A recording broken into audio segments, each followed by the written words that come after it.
Bonjour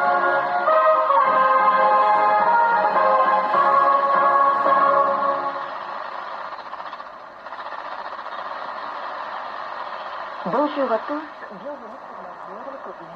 Voici à présent, chers auditeurs, notre bulletin d'information.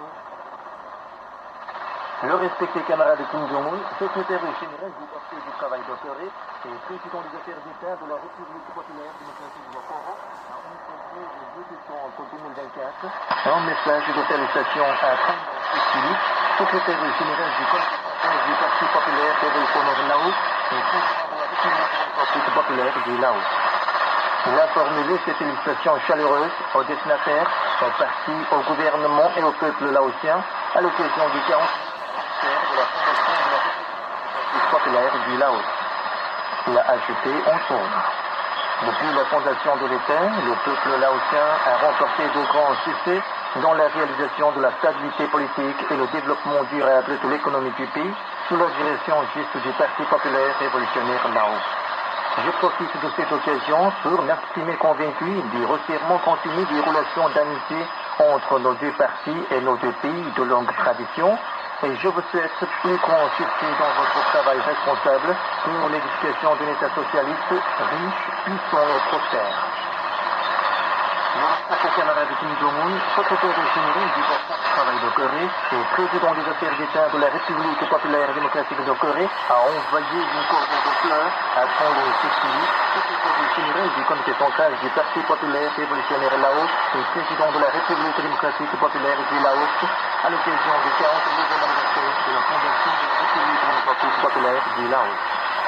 La cordée de fleurs portant le nom auguste du respecté camarade Kim Jong-un a été transmise respectueusement le 28 novembre à l'institut des affaires étrangères par l'ambassadeur coréen à Vientiane.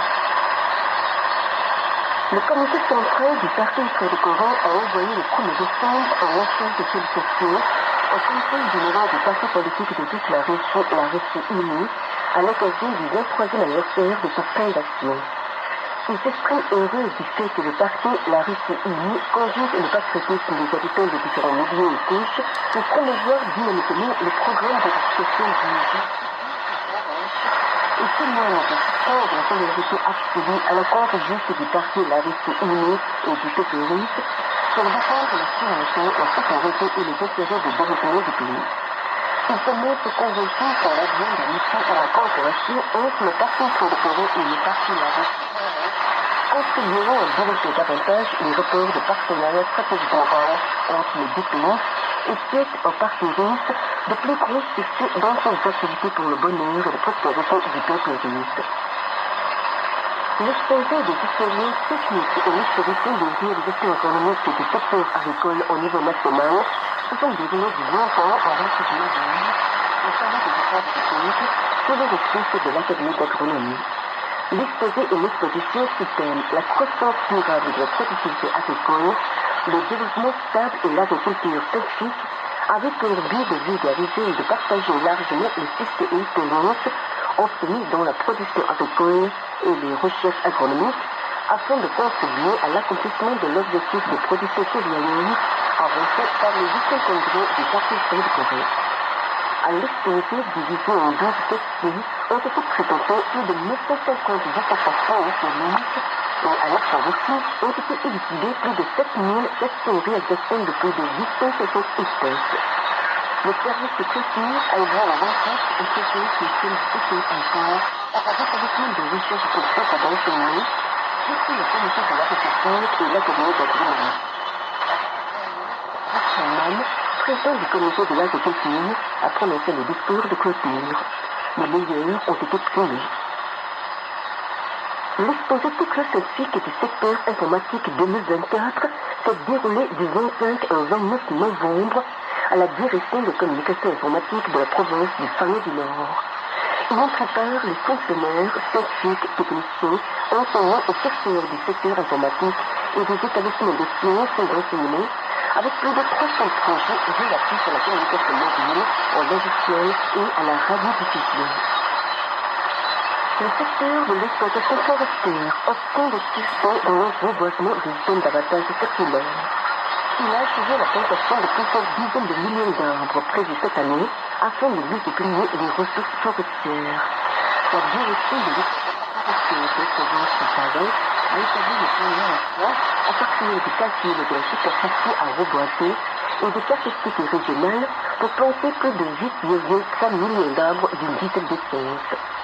D'autres directions de l'exploitation forestière aussi ont réglé de façon tactique les problèmes posés dans la culture des plants d'arbres et leur transplantation. Elles ont rapproché l'espace d'arbres par unité facilité et assurer l'approvisionnement en solutions nutritives pour réussir le taux d'enracinement. Un effort est également sur le stockage et l'entretien des plants d'arbres nécessaires au revêtement de l'année prochaine. Les premières ligues de football masculin et féminin de la République populaire d'Amérique de Corée 2024-2025 ont commencé le 1er décembre dans l'attente et l'intérêt des professionnels et amateurs de football. Elles se dérouleront en 3 étapes sur la participation du club de Monte-Carlo, Bienvenue, Forestier et Serra. En République de Corée centrale, gagne son ampleur la lutte de masse réclamant le départ de l'Ukraine qui s'adonne à la dictature et à l'arbitraire tout en appelant la crise de guerre à la crise de sécurité en comptant sur les États-Unis. La trace novembre est liée à la fin la grande marche à la bougie réclamant le retrait de l'Ukraine et l'autre le mission de la journée d'action de la population et la marche suivante, c'est la participation de plus de 100 000 personnes, ce qui est ouvrier, peintre, jeux et étudiants. Le même jour, se sont déroulées les 117e métiers et manifestations à la bougie sur les aspects de l'action à la bougie. Au cours de métiers et manifestations, le Parti démocrate de Boudon a organisé le meeting de 5e journée de l'action de la population pour accuser Yoon Suk-yeol de son abus de la politique nationale et réclamer l'enquête spéciale sur Kim Jong-un. Ensuite, il y a eu la 7e marche civile soudaine, demande de l'enquête spéciale sur Kim Jong-un et puis la politique nationale, les exceptions de partis de l'opposition comme le Parti de la Propagande et de l'Action extraordinaire nationale contre les dépôts. L'Action extraordinaire nationale a signé une déclaration pour souligner que le pouvoir fournisseur qui refuse la volonté du peuple et domine la population est voué à la ruine et que la population doit s'attendre à la facture Yusoyol par sa propre force. Ainsi se termine cette journée d'information. Merci de m'avoir suivi à attention. Nous allons vous présenter la chambre en voix chez deux critiques émissions créée par le général Kim Jong-il en 1963.